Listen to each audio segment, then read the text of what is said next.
Você que está aí bem a fim de aproveitar o fim de semana de tempo aberto, eu sinto muito. O bagulho vai mudar, as coisas vão mudar e já já eu explico um pouquinho mais.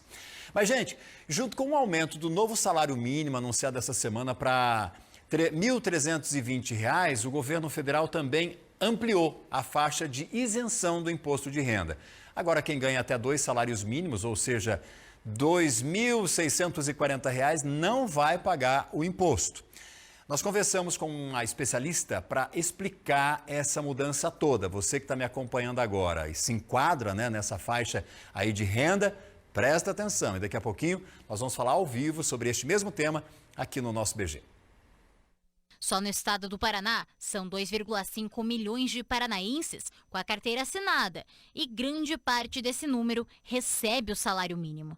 Para os trabalhadores, a medida veio em boa hora. Para quem está dentro daquela faixa que foi concedida a isenção, com certeza vai dar um alívio muito bom para eles. Na minha opinião, deveria haver uma reforma de cobrança de impostos para a população até mais abastada, né, mais rica. Lembrando que antes dessa alteração eram isentos aqueles que ganhavam até R$ 1.903. Outro fator que precisa ser levado em consideração nesse novo sistema é a dedução fixa mensal, no valor de R$ 528. É como se fosse uma dedução simplificada. O contribuinte ele não precisa ter nenhum tipo de comprovação por essas deduções e ele vai poder colocar lá uma dedução um pouco maior. Por isso que a gente está vendo as pessoas, né, dizendo que até 2 salários mínimos nacionais não vai mais pagar imposto de renda.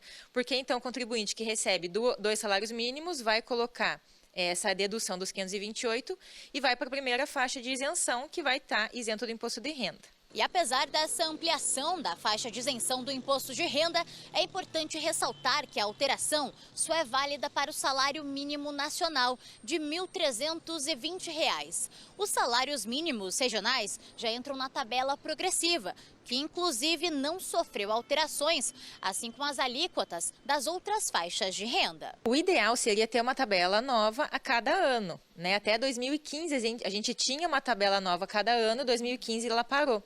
Então, como o salário muda, a gente tem inflação, a tabela progressiva também deveria ter uma alteração anualmente.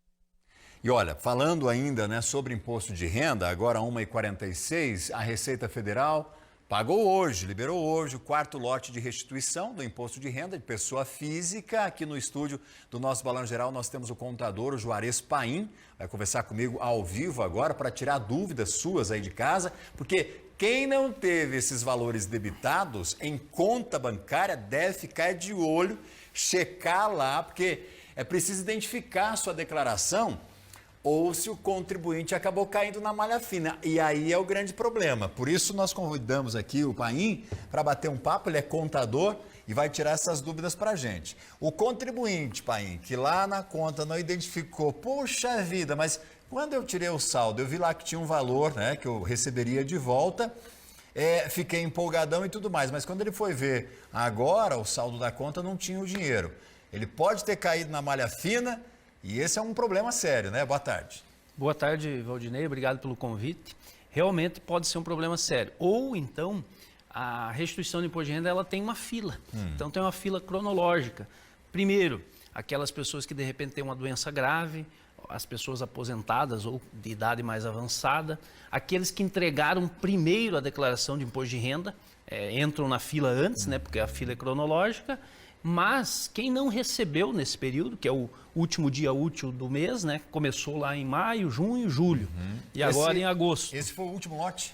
Não é o último lote ainda, por isso que tem gente que pode ainda estar na fila, né? Mas você tem lá uma referência de quando você vai receber a sua restituição, não tem? Sim, e é o que a gente sempre aconselha. Não entrou nesse lote, dá uma olhadinha como que está o seu imposto de renda.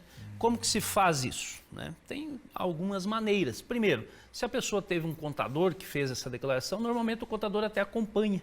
Se o contador não acompanha, é bom ela pedir, como que está meu imposto de renda? Está processado? Porque o imposto de renda precisa ser processado. A Receita entender que você tem restituição para ela mandar na tua conta corrente. Hoje, inclusive, manda via Pix essa restituição, né? Isso mesmo. Mas se tiver algum problema, o que vai acontecer? Você vai ter que resolver esse problema para daí entrar na fila de restituição. Então, esse cuidado que tem que ter. Para as pessoas entenderem, o que é cair na malha fina de uma forma bem didática, Juarez? Cair na malha fina nada mais é do que você declarar uma coisa e no sistema da Receita ter outra. Ou ter alguma coisa que você não declarou e que você precisaria ter declarado. Por exemplo, você teve dois empregos no ano de 2022, declarou um só. Mas a empresa que você trabalhou declarou para a Receita. E isso vai cruzar, vai ver um rendimento, você tem que declarar o outro. Então, quando eu entro e olho na malha, a malha é uma possibilidade que a gente tem de corrigir o imposto de renda antes de eventual multa, antes de eventual notificação, ou até mesmo uma consideração de sonegação, porque você entra, vê o que tem pendente, se conseguir identificar, ok, vai lá e resolve, e aí entra na fila de restituição ou deixa o teu imposto de renda em dia. Você pode fazer isso através do próprio sistema da Receita, mas quem conta com o trabalho de contador fica até mais fácil esse caminho. Até porque a gente tem aqui a impressão de que quando você está com um contador, o risco de ter algum problema ele é menor, ele é reduzido ou não, Juarez? Acontece da mesma forma? Sem dúvida nenhuma, o contador é um profissional, né? Assim como a gente tem advogados, economistas e outros profissionais que entregam imposto de renda. Mas o contador é o principal deles e ele tem uma técnica para isso. Então ele já vai, quando ele vai fazer o imposto de renda, ele já olha para isso. Mas pode ser que por um erro, por um esquecimento, porque o contribuinte prepara uma documentação do ano todo. Isso. Pode ser esquecido alguma coisa, né? Não é nada de... Então olhar isso de tempos em tempos é o ideal. Mas pode ter acesso através do Gov.br, que é um sistema que você acessa pelo teu CPF, né? E olha, pode criar um código de acesso ou até mesmo pelo certificado digital. Então tem várias formas de acessar.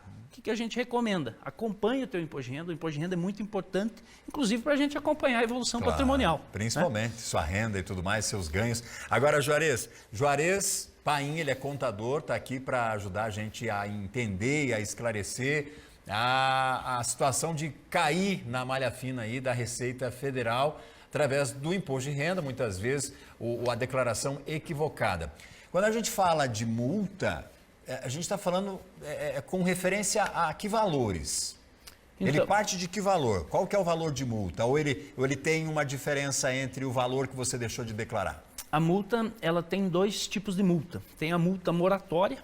Então, entreguei meu imposto de renda lá no mês de abril, né? E o prazo para pagar era 30/4. Se eu não pagar em 30/4, eu vou ter uma multa moratória. Essa multa moratória chega no máximo a 20%. E eu tenho um outro tipo de multa que é a punitiva. Digamos que eu vou para a malha e fico inerte. A Receita, se ela tiver os dados, ela vai me multar punitivamente. Uma multa que pode ser de 75%, 100% ou até 150% do imposto devido, até mesmo 225% do imposto devido. Aí já nós estamos falando em sonegação, sim, até responder por um crime de sonegação pode ocorrer.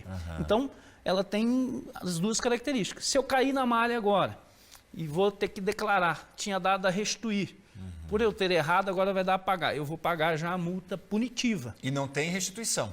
A multa moratória, desculpa. Aí, nesse caso, não, porque pode ter acontecido o quê? Eu declarei 50 mil.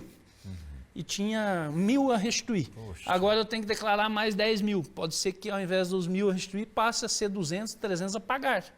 Por isso da importância de olhar o quanto antes, porque tem juros e multa moratória para quem tem imposto a pagar. Conselho aqui para fechar. Ano que vem a gente sabe, declaração, começo de ano, essa coisa toda. Conselho de pai aí para todos os nossos contribuintes. Bom, primeiro, levar, né, as questões aí fiscais com muito cuidado, porque o fisco hoje ele não precisa mais de pessoas para te acompanhar. Então, PIX em conta corrente, todos os recebimentos, levar isso anotado, reconhecer o que a gente tem de rendimentos para tributar é o essencial. Por quê? Hoje nós temos um robô da Receita Federal que acompanha e a conta corrente, houve um momento que era sigilo. No entanto, hoje não mais. Hoje o fisco consegue acompanhar e se ele acender uma luz num CPF de um contribuinte, não precisa de um fiscal para olhar para isso. É o próprio sistema da Receita Federal que vai olhar e vai mandar uma cartinha para esse contribuinte, né? Inclusive, o principal fato que nós temos de malha fina é dos agricultores. Aquele agricultor que vendeu acima de 150 mil e não declarou, o fisco está mandando uma cartinha dos anos de 2018, 19 e 20. Retroativo ainda. Então você veja, está tudo interligado, né, Valdinei? Isso mesmo. Por isso, meu amigo, minha amiga, não queremos jamais que você receba essa cartinha aí, que você esteja, né, em dia com o leão. Recebemos aqui o Juarez Paim, contador, para tirar essas dúvidas todas. Eu espero que ele tenha esclarecido talvez a sua dúvida aí, porque a intenção aqui é sempre contribuir. E eu espero você no outro momento. Obrigado pelo espaço e parabéns aí pelo assunto, que é um assunto que impacta muita gente realmente. Valeu, obrigado, Juarez.